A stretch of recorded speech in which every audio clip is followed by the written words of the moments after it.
So the story begins by rewinding back to 2012 when the problems started to show.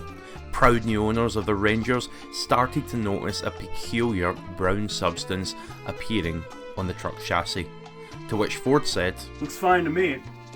As the years passed, some of the chassis were starting to rot so badly that they were failing MOTs, yearly inspections here in the UK, to which Ford said, "They look fine to me." So at this stage, and rightly so, some customers began to dig their heels in and hold Ford to account, stating that the vehicles are being produced to an unsatisfactory quality due to insufficient underbody coating. To which Ford said, "Looks fine." You get the idea.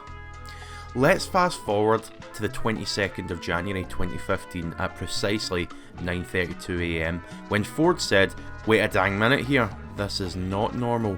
A leaked document now heavily buried showed that Ford was going to open 10 centres of excellence to rebuild the problematic Rangers. At Ford's discretion, it would either involve a chassis refurbishment or complete replacement.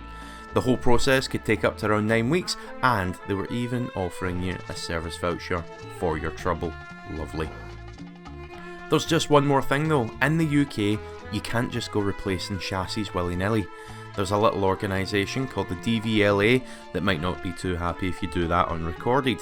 So this is why so many Rangers have got a rebuild marker which states on the V5 Keeper document that it's been rebuilt either using used or new parts.